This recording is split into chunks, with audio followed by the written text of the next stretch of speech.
Hello everyone, welcome to my channel science of 9th and 10th। इसके पहले हम लोग क्लास 10th का chapter number 1 chemical reactions and equations finish कर लिए हैं और इसके जितने भी इंटेक्स्ट क्वेश्चंस थे, बीच वाले क्वेश्चन जो होते हैं, जैसे पेज नंबर 6 पे, page number 10 and page number 13 पर जो क्वेश्चंस थे ना, उनको हम लोग कर लिए हैं। ठीक है, अब हम लोग चैप्टर 1 का बैक एक्सरसाइज करने जा रहे हैं। ठीक है, तो इसमें बोल रहा है which of the statements about the reaction below are incorrect. नीचे जो दिया गया है रिएक्शन, इसके बारे में कौन सा स्टेटमेंट जो है वो इनकरेक्ट है। करेक्ट नहीं पूछ रहा है, इनकरेक्ट पूछ रहा है। ठीक है,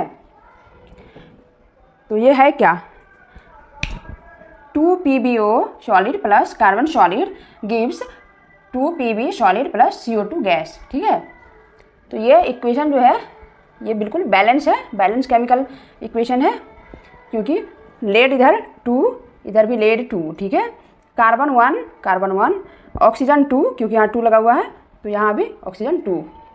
तो इक्वेशन जो है बैलेंस है। अब इसमें पूछ रहा है कि कौन, इसमें दिया गया है स्टेटमेंट कि लेड इज गेटिंग रिड्यूस्ड। जैसा कि हम लोग जानते हैं कि ऑक्सीजन का रिमूव होना और हाइड्रोजन का ऐड होना, ये क्या होता है, रिडक्शन होता है। ये बोलेंगे कि ये रिड्यूस हुआ। ठीक है, तो यहाँ पे हमारा लेड ऑक्साइड जो है इसका क्या हो रहा है, रिडक्शन हो रहा है। बट यहाँ क्या दिया हुआ है, लेड इज गेटिंग रिड्यूस्ड। ये लेड थोड़े है, ये तो लेड ऑक्साइड है। लेड ऑक्साइड का रिडक्शन हो रहा है तो इससे ऑक्सीजन रिमूव हो रहा है, ओनली लेड बच रहा है। ठीक है, तो लेड ऑक्साइड का क्या हुआ, रिडक्शन हुआ। यहाँ क्या है, लेड इज गेटिंग रिड्यूस्ड। ये हमारा इनकरेक्ट है, क्योंकि लेड ऑक्साइड का रिडक्शन हो रहा है, लेड का नहीं हो रहा है। लेड ऑक्साइड रिड्यूस होकर लेड बन रहा है। ठीक है, carbon dioxide is getting oxidised. Carbon dioxide oxidise नहीं हो रहा है, कार्बन ऑक्सीडाइज हो रहा है, क्योंकि इधर कार्बन है और रिएक्शन के बाद जो है इसमें ऑक्सीजन ऐड हो रहा है। यानी कि ऑक्सीजन का ऐड होना और हाइड्रोजन का रिमूव होना, हम लोग जानते हैं कि ऑक्सीडेशन होता है। तो कार्बन में ऑक्सीजन ऐड हो रहा है रिएक्शन के बाद, तो कार्बन का क्या हुआ, ऑक्सीडेशन हुआ, कार्बन ऑक्सीडाइज हो रहा है। तो इसमें दिया हुआ carbon dioxide is getting oxidised, तो ये भी इनकरेक्ट हो गया, क्योंकि कार्बन डाइऑक्साइड ऑक्सीडाइज नहीं हो रहा, कार्बन ऑक्सीडाइज हो रहा है। ठीक है, कार्बन डाइऑक्साइड यदि इस साइड रहता और इस साइड कार्बन बन रहा होता, तब हम लोग बोलते कि carbon dioxide is getting reduced, क्योंकि कार्बन डाइऑक्साइड CO2 होता है। यदि इससे ऑक्सीजन हटता तो वो रिड्यूस हुआ। यहाँ तो इसमें ऑक्सीजन ऐड हो रहा है, तो कार्बन का क्या हो रहा है, ऑक्सीडेशन हो रहा है, ऑक्सीडाइज हो रहा है कार्बन। ठीक है, तो कार्बन इज गेटिंग ऑक्सीडाइज्ड, ये करेक्ट है। Lead oxide is getting reduced, lead oxide का रिडक्शन हो रहा है और कार्बन का ऑक्सीडेशन हो रहा है। ठीक है, तो ये भी हमारा करेक्ट है, क्योंकि लेड ऑक्साइड का रिडक्शन हो रहा है, और ये हमारा करेक्ट है क्योंकि कार्बन का ऑक्सीडेशन हो रहा है। बट कार्बन डाइऑक्साइड यदि लिख दिया तो ये गलत हो जाएगा, क्योंकि यहाँ कार्बन डाइऑक्साइड नहीं है, ये तो कार्बन है ना। कार्बन का ऑक्सीडेशन हो रहा है, ऑक्सीडाइज हो रहा है, और लेड ऑक्साइड क्या हो रहा है, रिड्यूस हो रहा है। तो हमारा आंसर यहाँ ऑप्शन इसमें दिया गया है, 1 में है A एंड B, 2 में है A एंड C। मतलब बोल रहा है कि A एंड B इनकरेक्ट है, या A एंड C इनकरेक्ट है, या A B C तीनों इनकरेक्ट है, या सभी इनकरेक्ट है। तो हमारा इनकरेक्ट कौन कौन सा आया, A एंड B, तो फर्स्ट ऑप्शन हमारा आंसर हो जाएगा। ठीक है, अब इसके बाद हम लोग सेकेंड क्वेश्चन देखते हैं। अब हम लोग सेकेंड नंबर क्वेश्चन देख रहे हैं। ठीक है, इसमें क्या बोल रहा है, Fe2O3 यानी कि ferric oxide plus 2Al gives Al2O3 plus 2Fe। इसमें क्या दिख रहा है हमारा, इससे पहले हम लोग टाइप्स ऑफ रिएक्शन में ये सारे पढ़ चुके हैं, combination reaction, displacement reaction, double displacement reaction, decomposition reaction और एक ऑक्सीडेशन एंड रिडक्शन रिएक्शन। ये 5 टाइप के रिएक्शन पढ़ चुके हैं हम लोग। तो इसमें रिएक्शन को देखकर पहचानना है कि ये किस टाइप का रिएक्शन है, किस रिएक्शन का एग्जाम्पल है। ठीक है, तो यहाँ पे क्या है, सॉल्यूशन में पहले आयरन था और जब एल्युमिनियम आया तो आयरन को डिस्प्लेस कर दिया। ठीक है, और एल्युमिनियम का ऑक्साइड बना दिया। ठीक है, आयरन का ऑक्साइड था पहले। ठीक है, और जब एल्युमिनियम आया इसमें तो आयरन को डिस्प्लेस कर दिया। किसी को डिस्प्लेस करता है तो उसको क्या बोलते हैं हम लोग, डिस्प्लेसमेंट रिएक्शन। ठीक है, तो ये हमारा क्या हो गया, डिस्प्लेसमेंट रिएक्शन हो गया।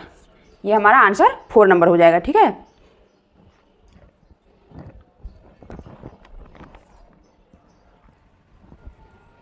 अब हम लोग क्वेश्चन नंबर 3 देख रहे हैं। ठीक है, इसमें क्या बोल रहा है, what happens when dilute hydrochloric acid is added to iron fillings.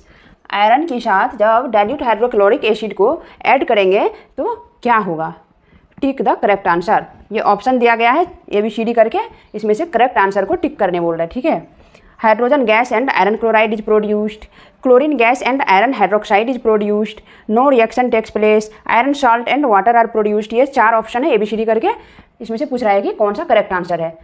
तो क्या बोल रहा है, डाइल्यूट हाइड्रोक्लोरिक एसिड के साथ आयरन को ऐड कर रहा है, ठीक है।